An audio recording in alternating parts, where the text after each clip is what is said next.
दोस्तों, Indian railway finance corporation limited यानी IRFC और रेल विकास निगम लिमिटेड यानी आरवीएनएल दोनों ही स्टॉक में आज हमें कुछ गिरावट देखने को मिल रही है। लेकिन इसके बीच में तीन बड़ी अपडेट निकल के आ रही है जो इशारा करिए कि जल्द ही इन स्टॉक के अंदर एक बहुत ही जबरदस्त तेजी का दौर शुरू हो सकता है।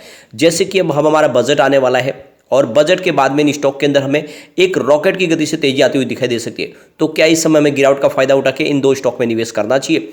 वैसे अगर आप देखें तो ये दोनों स्टॉक पिछले 2-3 महीनों में मल्टी बैगर साबित हुए, लोगों को बहुत ही जबरदस्त रिटर्न दिया है। आरवीएनएल जो 30 रुपीज़ के आसपास था वो 84 तक चला गया और आईआरएफसी जो 20 रुपीज़ के आसपास था वो आप देख सकते हो 37 तक चला गया। तो बहुत ही ज़बरदस्त ये रिटर्न दिए और अब भी काफ़ी ज़्यादा इनमें करेक्शन भी हो चुका है।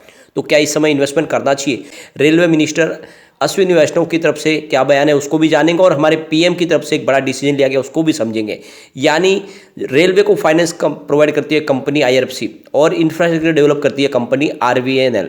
ये दोनों कंपनियां जिनको इस बजट के माध्यम से बहुत सारी संभावना बनने वाली है और इसमें आने वाले समय में एक नया तेजी का दौर शुरू हो सकता है। तो क्या इस समय इन्वेस्टमेंट करना चाहिए? इन सारी बातों को समझेंगे इस वीडियो के माध्यम से। तो अभी आप समझ सकते हो लगभग 12:30 आज का आसपास का टाइम है। आईआरएफसी की बात करें, स्टॉक की शुरुआत 33.05 पर हुई, यानी शुरुआत गिरावट के साथ में ही हुई क्योंकि कल की क्लोजिंग 33.15 की थी। और आप देख सकते हो कि जो लो बना है वो 32.60 का है और हाई है 33.15 का, यानी कल की क्लोजिंग तक ये हाई में गया लेकिन उसके बाद कुछ दबाव देखने को मिला।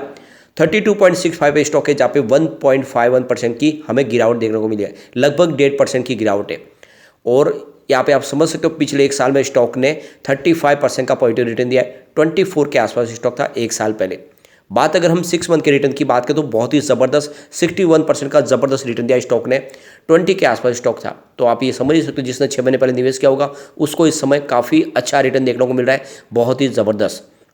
लेकिन 1 मंथ के हिसाब से स्टॉक में 0.61% की गिरावट हो चुकी है और पिछले 5 दिन के हिसाब से स्टॉक में फिर से हमें 2.67% की तेजी भी देखने को मिल रही है। 31 तक स्टॉक जाके आया है।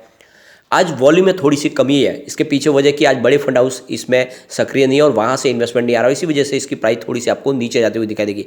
पिछले एक महीने पहले इसका 8 करोड़ का वॉल्यूम था, 2 करोड़ की डिलीवरी उठाई गई थी। 1 वीक पहले 5 करोड़ का वॉल्यूम हुआ था, 1 करोड़ की डिलीवरी उठाई गई थी और कल भी 5 करोड़ का वॉल्यूम था, 1 करोड़ की डिलीवरी उठाई गई थी। लेकिन आज 12:30 के आसपास 5 करोड़ का वॉल्यूम हुआ है।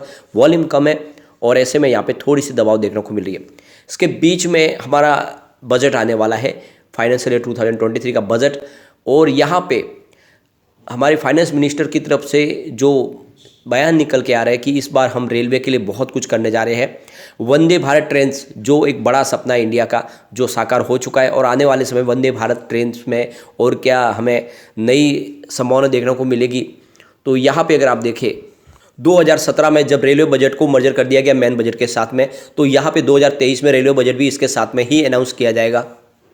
तो लोगों का इंतजार है कि क्या इस बजट में क्या ट्रेन के लिए कुछ यहाँ पे और फैसिलिटीज़ प्रोवाइड की जाएगी, क्या नए रूट बढ़ाए जाएंगे या फिर क्या इसके टिकट में कुछ बढ़ोतरी होने वाली, क्या किराया बढ़ने वाला है। पिछले बजट में ही हमारे फाइनेंस मिनिस्टर निर्मला सीतारमण ने 400 semi high speed Vande Bharat train announce की थी आने वाले 3 साल के लिए। तो आप समझ सकते हो उसमें से अब कुछ वंदे भारत ट्रेन तो ट्रैक पे आ चुकी है और वो चलना शुरू भी हो चुके हैं अलग अलग राज्यों में। इस बार सरकार 400 नई और वंदे भारत ट्रेन लॉन्च कर सकती है, इसके बारे में अनाउंसमेंट कर सकती है। यानी आने वाले समय में 400 नई और वंदे भारत ट्रेन इंडिया के अलग अलग स्टेट में आपको दौड़ती हुई दिखाई दे सकती है।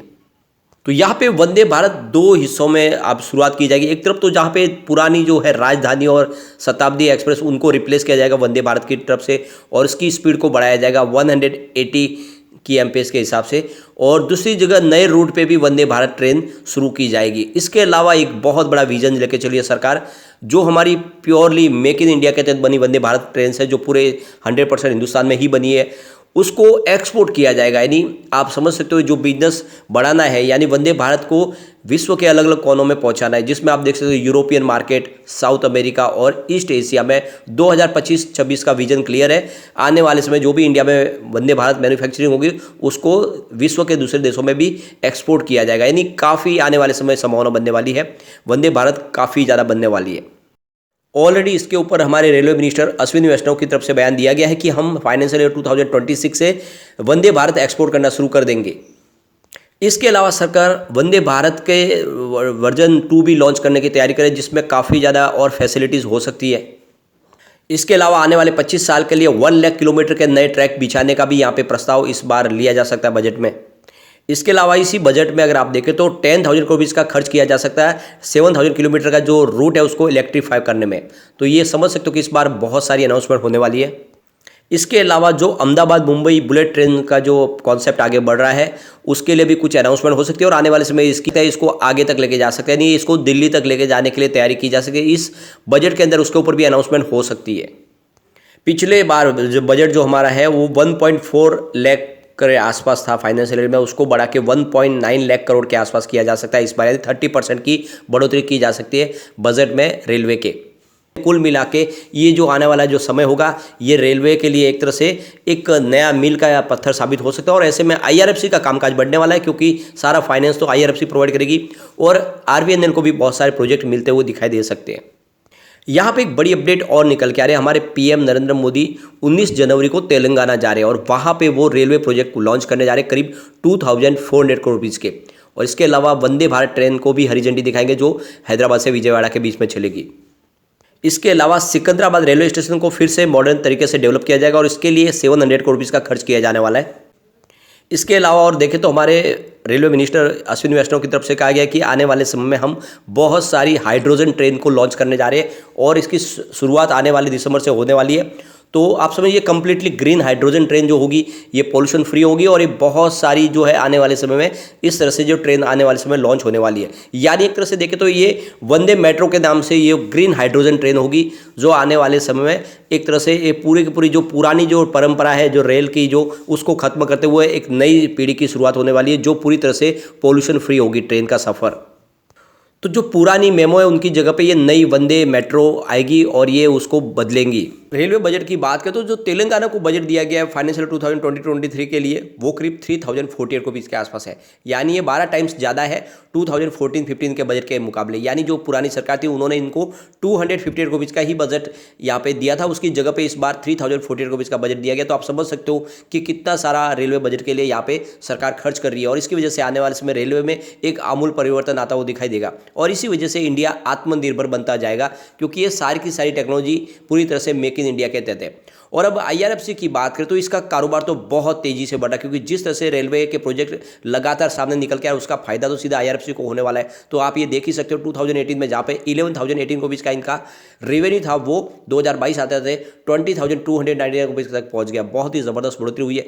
इसके अलावा अगर आप इनके नेट प्रॉफिट को देखें तो 2018 में जहाँ पे 2,007 करोड़ रुपीज़ का इनका टोटल नेटवर्थ था वो 2022 आते थे 6,089 करोड़ तक पहुँच गया और लगातार बढ़ोतरी हो रही है। यानी सिर्फ 4-5 साल में ही प्रॉफिट दुगुना नहीं 3 गुना बढ़ चुका है। ऐसे में हम कह सकते हैं कि IRFC आने वाले समय आपको एक बड़ा मल्टीबैगर रिटर्न दे सकता है और इस गिरावट का आपको फायदा उठा के निवेश इस समय कर लेना चाहिए। अब RVNL की बात करें स्टॉक की देख सकते हो शुरुआत तो 76.80 पर हुई यानी कल की क्लोजिंग पर, लेकिन स्टॉक के अंदर फिर गिरावट हुई 74.30 का लो बना के फिलहाल अभी 74.40 के आसपास स्टॉक ट्रेड करा है। 3.13% की गिरावट है। अब ये गिरावट इसलिए हुई क्योंकि पिछले 2-3 ट्रेडिंग सेशन में इसमें अपर सर्किट लगे थे, स्टॉक काफी तेजी से दौड़ा था। 64 का स्टॉक लगभग 79 तक चला गया था और ऐसे में यहाँ पे फिर से गिरावट का थोड़ा सा माहौल बना है प्रॉफिट बुकिंग की वजह से। अब यहाँ पे देख सकते हो रेल विकास निगम लिमिटेड को लेकर HDFC सिक्योरिटी ने इसकी बाय की कॉल दी है और उन्होंने यहाँ पे 74 के आसपास खरीदारी की सलाह दी। उनका जो टारगेट है वो 86.50 का है, तो बिल्कुल आपको इसमें इन्वेस्टमेंट करना चाहिए और काफ़ी अच्छा रिजल्ट दे रही है। आप देख सकते हो जो Q2 का रिजल्ट था काफ़ी शानदार था RVNL का।